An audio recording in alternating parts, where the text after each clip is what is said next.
So ayun mga boss, magandang umaga sa inyo mga bossing. So for today's video mga boss, maglilinis tayo ngayon ng ating panggilid. Dahil ayan, tignan natin yung ating odometer. Ayan yung odometer natin, nasa 5,000 na rin kasi yung natakbo ng motor na to. At first time niyang malilinisan ng panggilid mga boss. At ayun lang mga boss, start na natin to mga boss. Let's go! Sheesh! Linisan muna natin yung area ng ating pagtatanggalan ng or yung crankcase natin. Linisan muna natin siya mga boss para walang duming mahulog mamaya sa ano natin, CVT.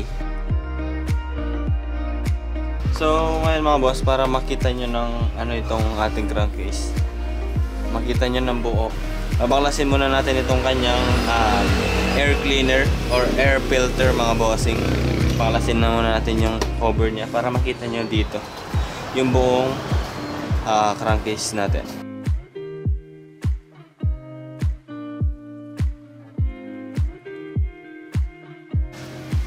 So ayun mga boss, bago natin buksan itong crankcase, ito na muna itong tatlong Allen na to, Allen wrench. Ganyan mga boss.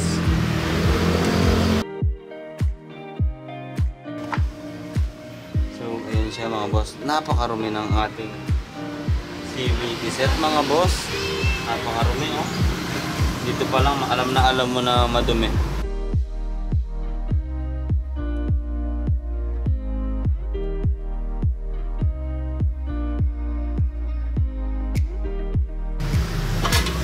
Ayan yung crankcase natin mga boss, napakadumi mga boss oh. Ayan oh. Ayan oh, nasa kamay natin. Ayan siya mga boss, napakadumi. Tingnan nyo yung ano, bearing natin mga boss. Napakakapal ng ano, putik or debris to mga boss, galing sa CVT natin. So ngayon mga boss, ito ng pulley set natin or yung lock ng ating pulley yung tatanggalan natin. Ang gamit natin na socket wrench mga boss is 22mm mga boss.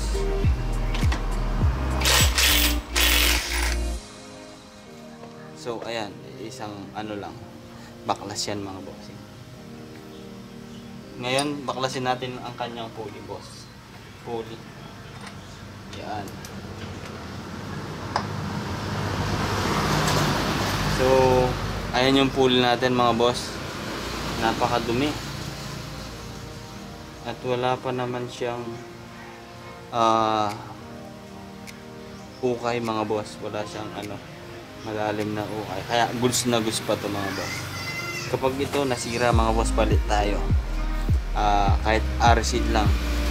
RS8 baka naman. Red speed baka naman. Sheesh! Ayan. So dito naman tayo mga boss no, dito sa bell. Ang gagamitin natin na pantanggal sa nut niyan mga boss is 17mm mga boss. Ay, 19mm pala to mga boss. Matanggal na natin yung buong CVT set natin. Ayan no. Baklas yung ano, libag ng CVT natin. Napakakapal.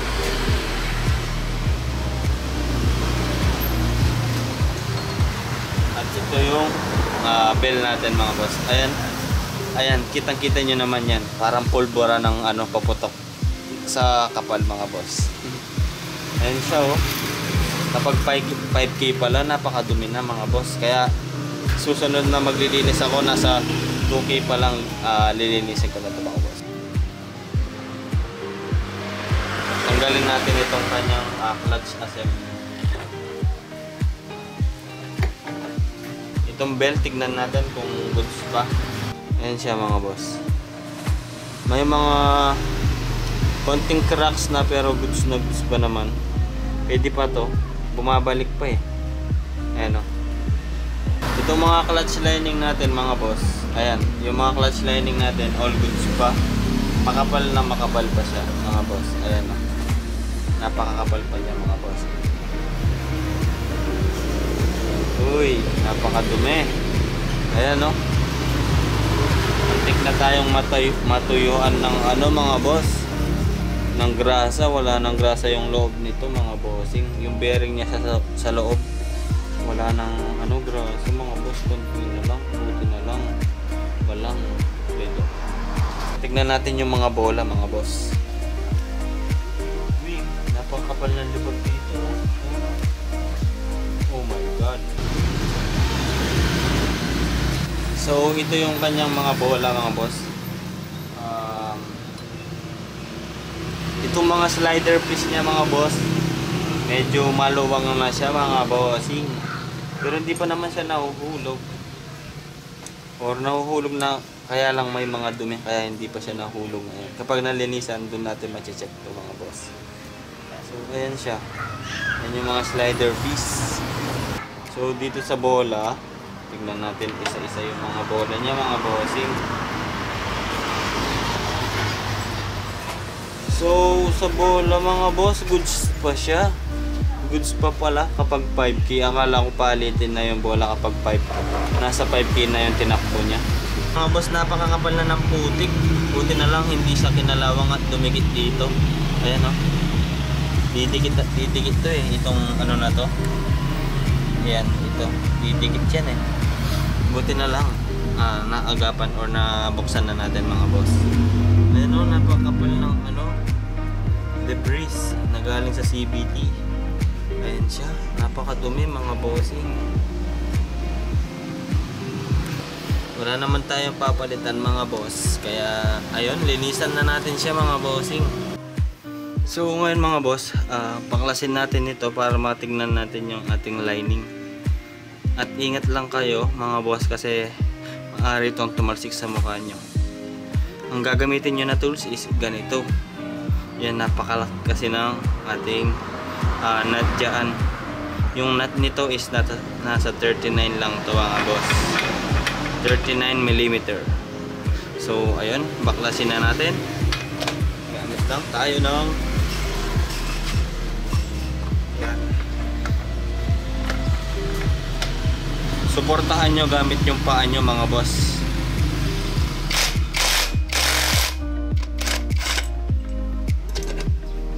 Ayan siya.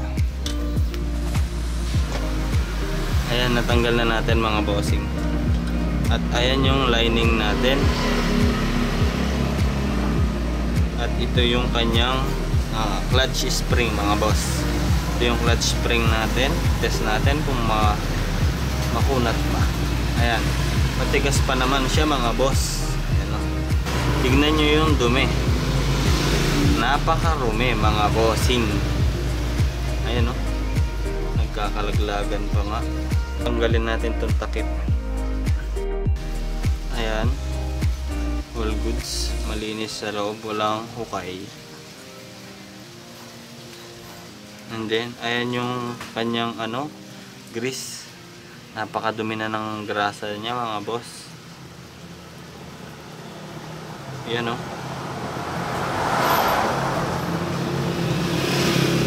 So ito na yung ating CVT set assembly, or yung kabuuan na CVT natin yan mga boss. So ngayon, babaklasin na natin, or babaklasin na natin yung mga libag-libag niyan mga bossing. Ayan. So ngayon mga boss, ang panglilinis natin dyan ay ayan, ito yung panglilinis natin dyan mga boss. Keso na CVT. Pwede naman kahit anong brand mga boss, basta CVT cleaner ang gagamitin nyo dyan. Basta CVT cleaner ang bibiliin nyo mga boss, goods na goods. Ayan, itong nabili natin, may ready siya sa brake, carburetor, and CVT. Ayan, 3-in-1 to mga boss, kaya pwede kahit anong gamitin nyo na, pwede kahit anong linisin din mga boss. So ngayon mga boss, start na natin siyang linisan. Nga pala, kapag maglilinis kayo nito mga boss, gamit kayo ng face mask para hindi nyo malanghap yung mga debris, baka pumasok sa mga baga nyo mga boss eh. Kaya ayun, tingnan nyo ako, vlog nakamas ako mga boss.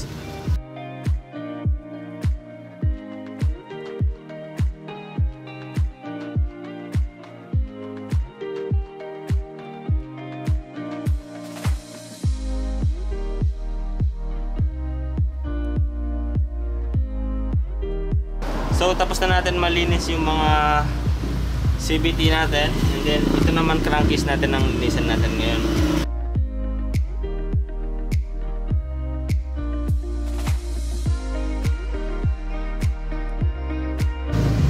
So ngayon guys, buuin naman natin to ngayon.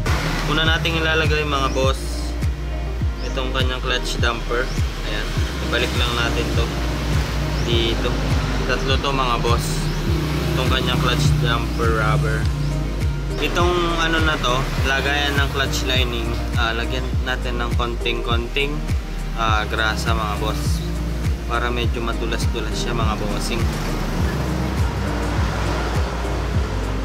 Manipis lang na pagkakalagay, huwag yung pakakapal mga boss para hindi siya magkalat sa lining nyo or mapunta sa lining nyo.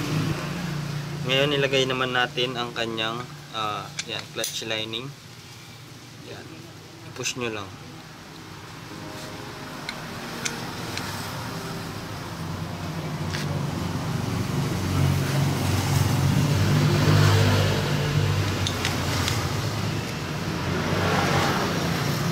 And then, ilagay naman natin ngayon yung kanyang clutch spring mga boss.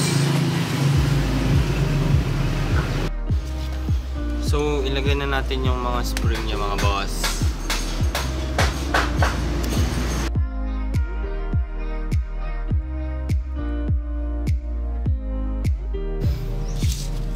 So, ngayon mga boss, ilagay na natin itong kanyang clutch plate. Ayan, ito yung clutch plate. Clutch plate and drive plate. Ito yung drive plate. Ito yung. So, ito yung clutch plate.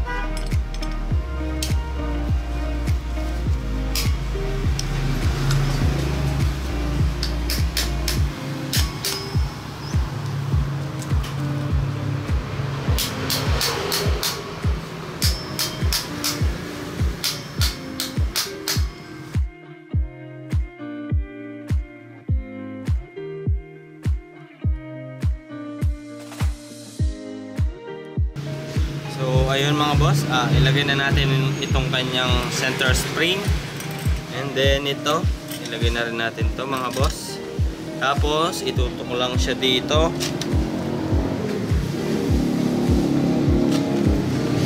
Yan, parang ganon. So ang case ko, gagamit tayo ng paa boss. Gagamitin natin yung paa natin. Ayan siya.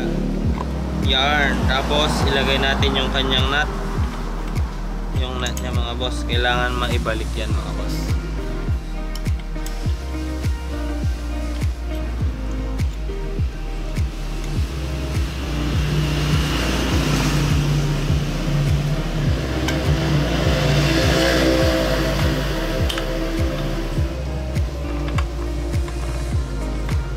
Hand tight na muna natin siya mga boss bago natin siya i-impact wrench.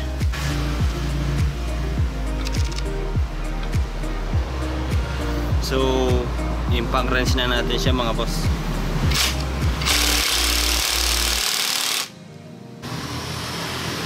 So ngayon mga boss, buuin na natin yung ating panggilid set. At buuin na muna natin bago natin linisin ito. Hindi ko pa kasi siya nalinis. Gagamitan lang naman natin ito ng brush.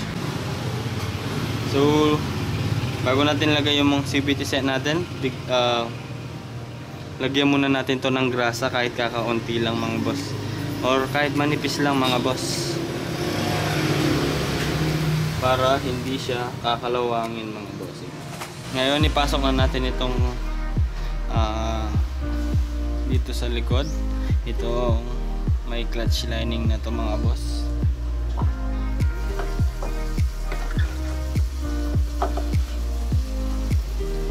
So ilagay na natin itong mga slider piece nya mga bossing. So ngayon mga boss, ilagay na natin itong mga bola nya.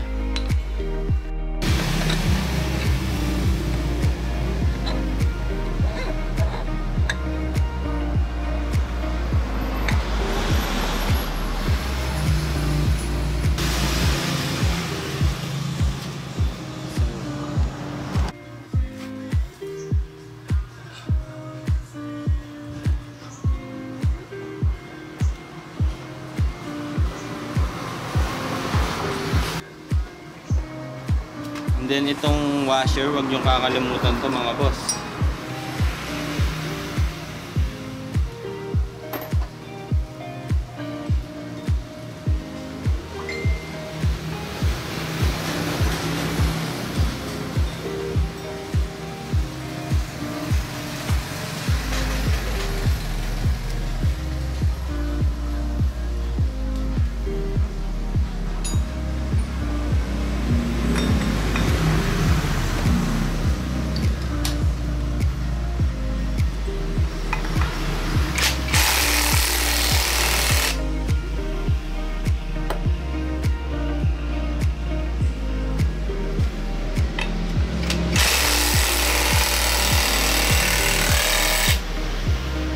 So ito naman bell, ilagay na natin itong bell.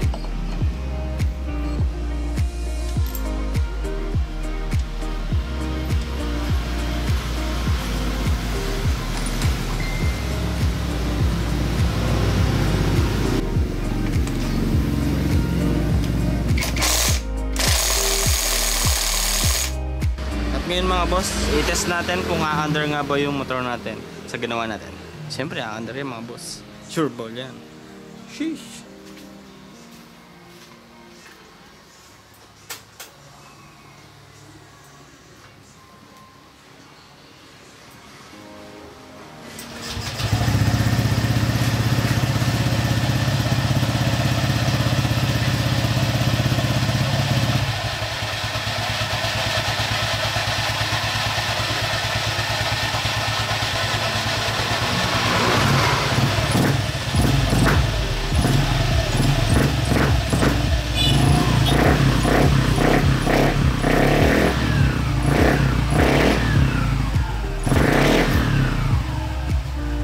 Mga boss, ilagay na natin itong kanyang crankcase cover.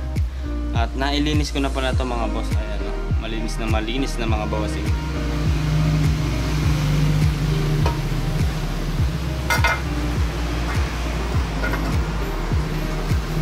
So sa paglalagay ng mga bolts nito mga bossing, itong dalawang mahaba, nasa gitna yan.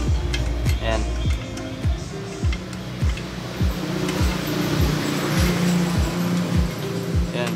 Diyan yan. At itong lima na to mga boss, yung pangalawang mahaba to mga boss. Pangalawang mahaba. Ayan, dito yan. Dito. 1, 2, 3, 4. Tsaka dito sa baba. 5 yan. And then yung dalawang to, yung maliit. Yung pinakamaliit na dalawa na to. Dito yan mga boss. Yan, dito yan.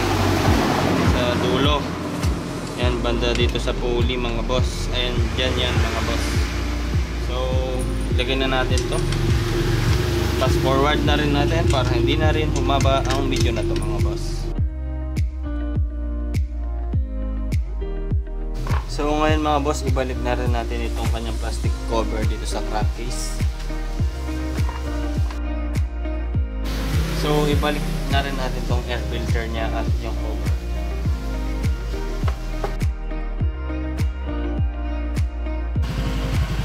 So ayun mga boss, nailagay na natin lahat ng mga pinagtatanggal natin.